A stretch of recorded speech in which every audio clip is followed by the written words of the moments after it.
Hindi na bago ang ganitong mismong kapamilyang siyang naninira dahil sa selos. Malaking kaso ang pwede nating ipataw sa kanila, Miss Sandoval. Kung ano ang nararapat sa kanila. Thank you, Sir Limos. Nakangiting sabi ni Lanel at kinamayan ng investigador bago ito umalis. Kung bago ka pa lang sa channel neto, Ate Genio, istorya mo, ikwento ko.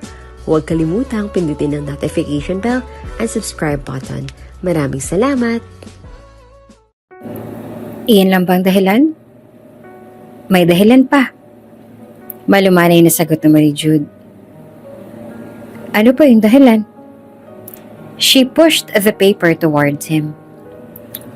Welcome to LL Company, Mr. Davidson. One of his arm was cupping the back of his neck and smiled shyly. Lanel.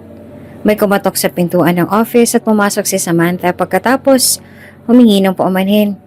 May inabot itong letter sa kanya at alam niya kung kanino galing iyon. Bago ito umalis, napatingin din doon si Jude sa hawak niya at usisang nagtanong. Ano yan? Namulang mukha ni Lanel.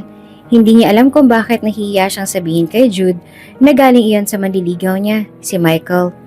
It was Jude's college friend before na isang lawyer na ito at ang company lawyer din nila. Nothing, sagot na Lanel. Hindi naman mahalaga yon na dapat pang malaman ni Jude. Inilagay niya iyon sa loob ng kanyang shoulder bag. Nothing, huh? Ayaw namang maniwala ni Jude. We're friends, Lanel, right? Ano ba yan? Friends. Iyan lang naman ang nakikita ni Jude sa kanya. At tanggap niya yon simula pa nung una. Why? She's anxious for telling him. Invitation yon. Date. Sagot na Lanel at tumayo sa pagkakaupo. Sigurado ako naghihintay na ang CFO and General. Kanino? Pagdedemand na tanong pa ni Jude. Surely hindi mo naman tatanggapin yan. Well, it's my private life, Jude. Tsaka yun din ang mahalaga ngayon. Nakangiti niya sabi pero nakita niya ang seryosong mukha ni Jude. Hindi mo sinagot kung kanino nga galing yon. Bumuntong hininga si Lanel. Hindi siya sanay na pinag-uusapan ng bagay na yon kahit nga kay Leia. But why does Jude want to know? Si Michael yon, Michael Saavedra. Yung dating kaibigan mo, nanliligaw siya sa akin. For 2 years na. Sagot niya, tumunog ang kanyang phone kaya hindi niya napansin ang gulat sa mukha ni Jude. And jealousy was in his eyes. Sasagutin ko lang ang tawag na to bago tayo pumunta sa meeting room. Nakangitig sabi naman ni Lanel at napansin niyang papaalis si Jude. Wala ka bang balak? But he closed the door so hard that she flinched. Puno ng katakahan bakit umalis si Jude na hindi nagpaalam at mukhang galit. Did she say something that upset him? O dahil baka kaibigan sila at hindi niya sinabi ang bagay na yon. Nang matapos ang tawag niya sa manager sa resort na nasa Davao ay tinawag niya si Jude, ngunit hindi nito sinagot ang tawag. Nang gabi ring yon ay naghintay sila Nel sa sinasabing restaurant kung saan sila magkikita ni Michael.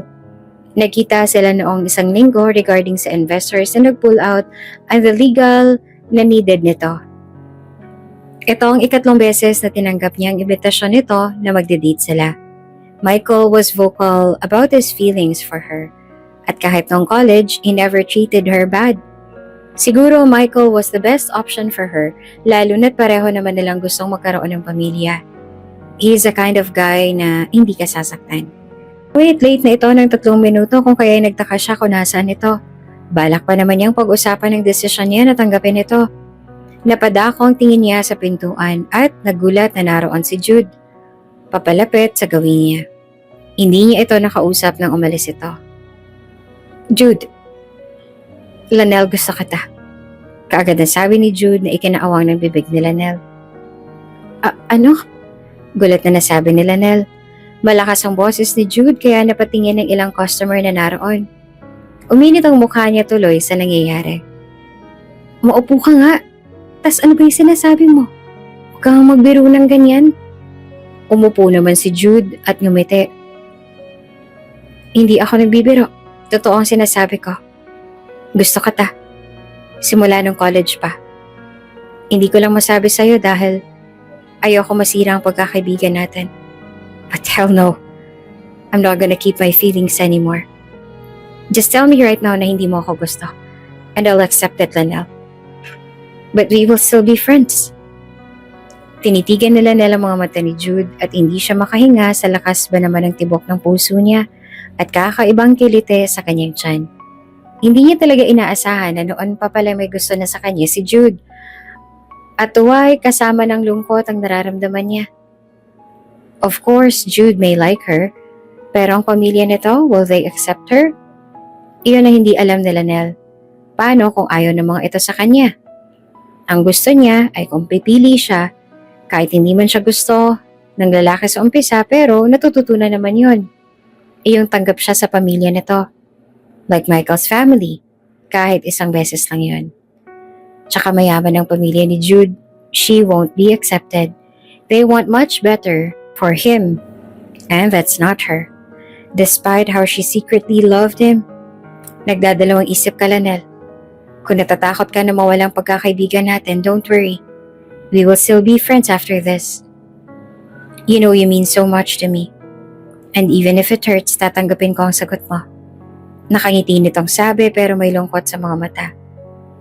You don't need to think if I'll hurt, but surely it will. Pero mawawala rin naman yun. Jude, sa totoo lang gusto din naman kita. Pag-amin pa ni Lanelle. Lumiwanag naman ang tuwa ang mukha ni Jude. Kung yun, from now on, diligawan kita hanggang sasagutin mo ako. Tuwang sabi ni Jude, but he saw her reaction. Lanelle, pero Jude, I'm sorry. Sabi ni Lanelle na naluluhang mga mata at sobrang bigat ang nararamdaman niya. Gusto kita pero hanggang doon lang yun. Nakita niya na nasaktan si Jude sa sinabi niya. Why? Gusto mo ako, diba? Hindi ba yun sapat na bigyan mo ako ng pagkakataon? Tanong nito sa mabigat na boses. Pero kahit saang anggulo, Jude, hindi tayo pwede. Our life status, our family.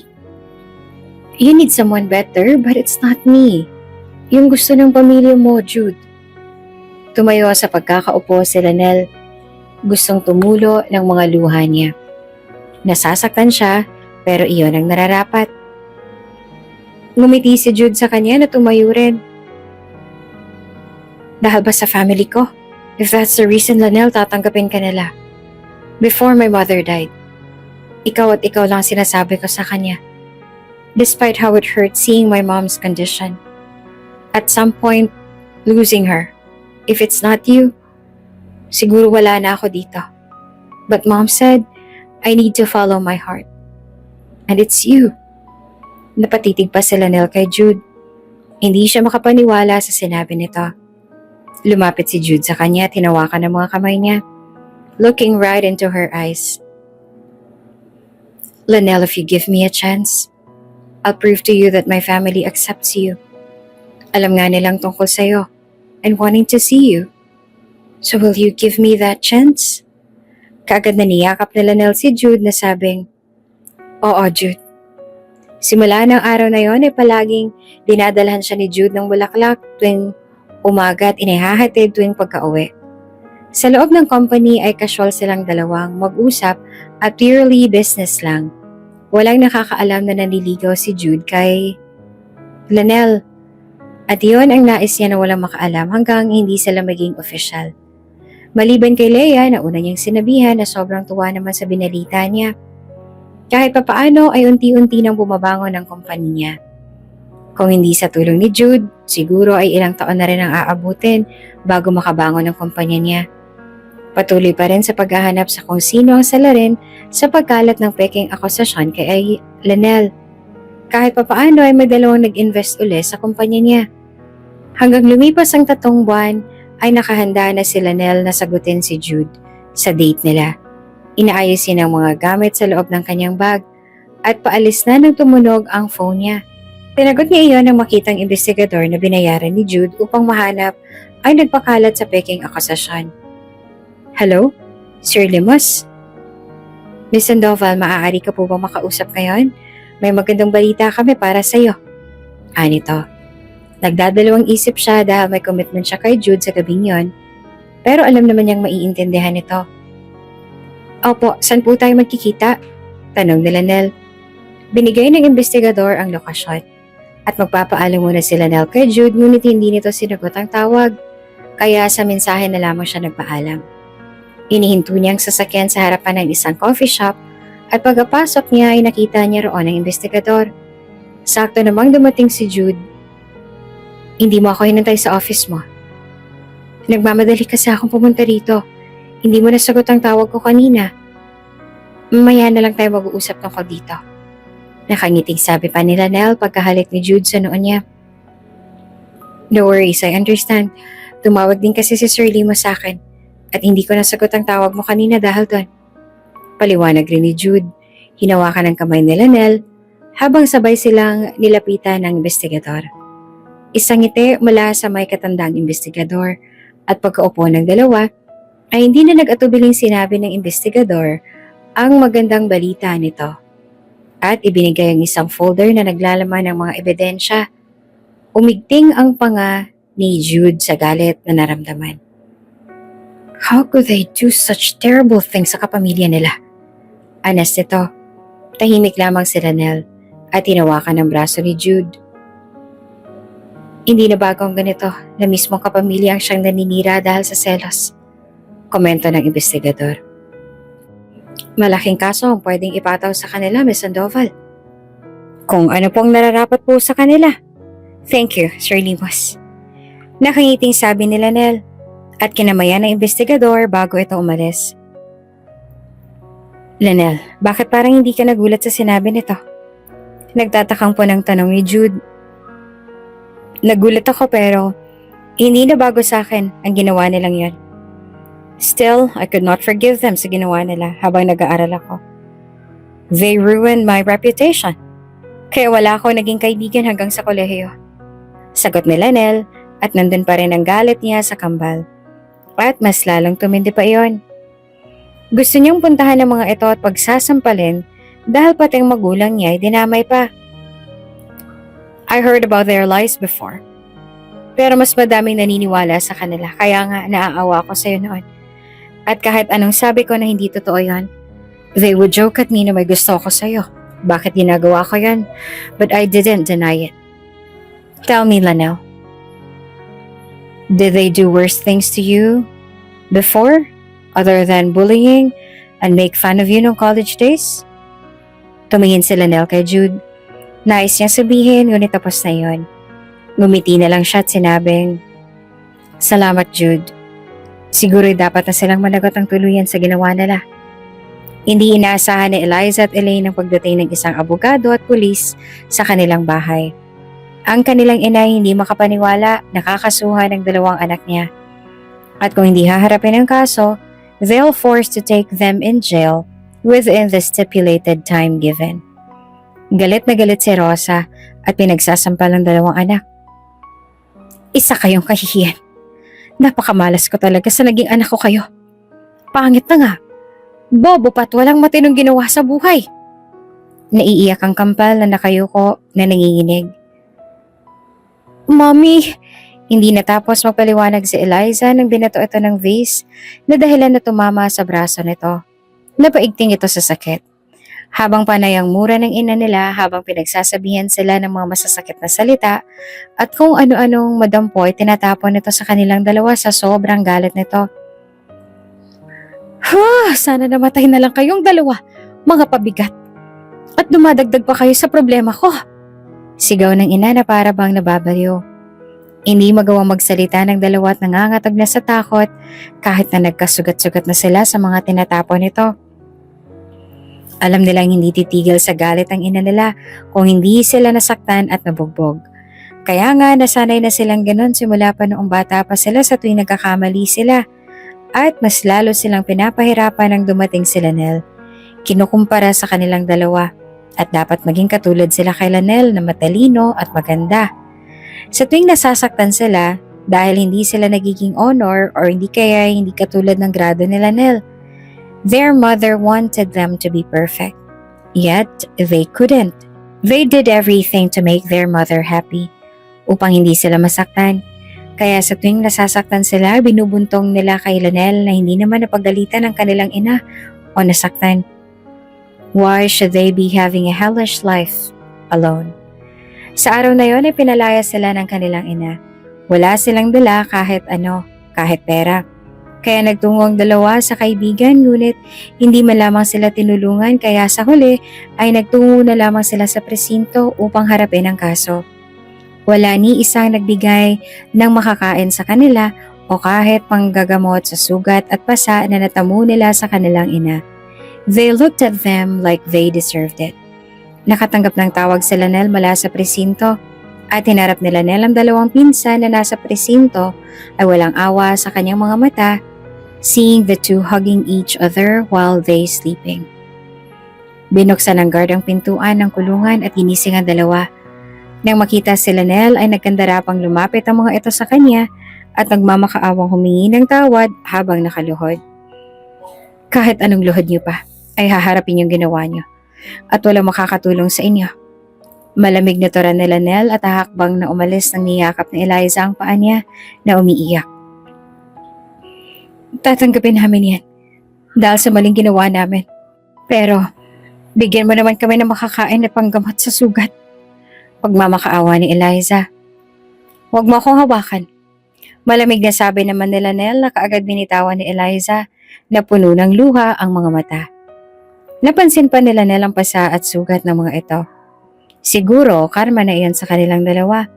Kahit papaano ay may awa naman siya at hindi siya ganoon kasama. Nahahayaan na lang hindi pa kainin ng dalawa. Kaya bago siya umalis ay may isa siyang tauhan na binigay ng pagkain ng dalawa at gagamutin ang sugat ng mga ito. Hindi niya na ulit binisita ang dalawa hanggang sa araw ng korte. Kasama niya si Jude at si Leah at ang asawa nito. Saan nakita niyang pumayat ang dalawa at isang public lawyer lang ang naroon para sa kanila.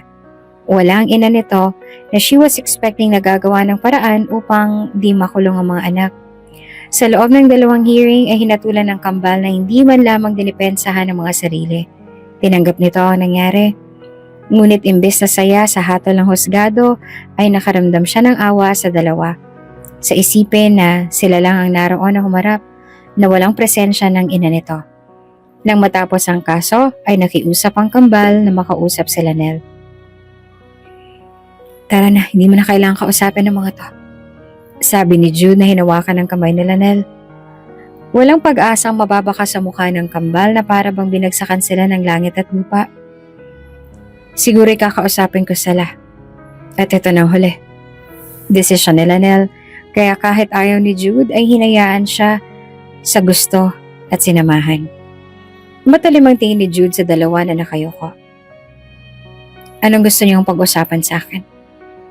Tanong ni Lanelle. Gusto lang namin humingi ng tawad ulit. Sabi ni Eliana na itinaas ang ulo upang tumingin kay Lanelle. Sana balang araw ay mapatawad mo kami, Eliza. Yung ginawa namin sa'yo noon. Pinagsisihan namin. Karma na ito dahil sa selos namin sa'yo. Sinabi ng dalawang dahilan kung bakit ganoon ang trato nila kay Lanelle at sa pagsasakta ng kanilang ina at pagbugbog sa tuwing hindi nila nagagawa ang nais ng kanilang ina. Tumango si Lanelle at tumingin ng malalim. Pero hindi na magbabago ang hatol sa inyo. You need to pay it for 10 years.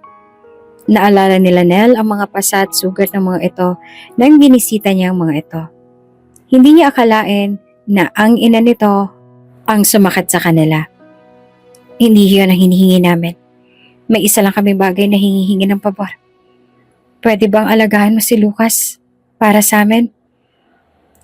Anak siya ni Eli nang dahil sa pagbubugbog noon ni Mama habang tinatago ni Eli ang pagbubuntis. Dahilan kaya naapektuhan ng bata at hindi makapagsalita at mababa ang pag-iisip. Nasa isang special care ito at wala na kaming pambayad para ipatuloy ito sa special care kaya naisa na namin na alagaan mo siya hanggang sa makalabas kami. Pangako kukunin namin si Lucas. He's so dear to us, Lanelle. Kahit ito lang Pakiusap na Eliana. Bago kunin ng pulis ang kambal, ibinigay ang address ng special care. Nang pinuntahan na Lanelle ang mismong lugar at makita si Lucas, naawa siya sa kalagayan ng bata. The place was not taking good care of him, kaya kinuha niya ito. Tinanggap ni Jude ang desisyon ni Lanelle at naawa din siya sa bata na may kapansanan sa pag-iisip. Nalaman nila Nel na hindi nga nagsisinungaling ang kambal. Mula sa doktor na nagsasabi ng kalagayan ni Lucas na hindi madali na maibalik sa normal ang bata dahil sa tama nito sa ulo at sa maaga din itong naipanganak na hindi masyadong na-develop ang utak. Kaya napagdesisyonan nila Nel na bawiin ang kaso ng kambal at binigyan niya pa ito ng trabaho sa kumpanya upang maalagaan ng maayos si Lucas. Sa loob ng 1 taon, natutunan niya rin na tuluyang patawarin ang kambal nang makitang nagsisi na ang mga ito sa ginawa sa kanya noon. At makitang kung gaano nila kamahal ang bata na kahit ganoon iyon. 2 taon nang lumipas sa araw ng kasal nila Nel, ginawa niyang ring bearer si Lucas at maid of honors naman ang 2 pinsan na tumanggi pa noong una dahil hindi sila nararapat. Magaan ang dibdib nila Nel sa kapatawaran sa kanyang puso at sa labis na tuwa na ikakasal siya sa taong mahal niya at naroon ang mga taong sumusuporta sa kanya, lalo ng kaibigang si Leia na naiiyak sa tuwa habang pinagmasdan siyang naglakad sa altar at ang asawa nito na nakangiti sa kanya. Ang kanyang tingin ay napunta kay Jude na naghihintay sa harap ng altar. As the memories flooded on her, how Jude was there for her, even from her lowest point in life. That same man who will be hers forever and will be the father of her child soon. Kung bago ka pa lang sa channel neto, Ate Genio, istorya mo, ikwento ko, huwag kalimutang pindutin ang notification bell and subscribe button. Maraming salamat!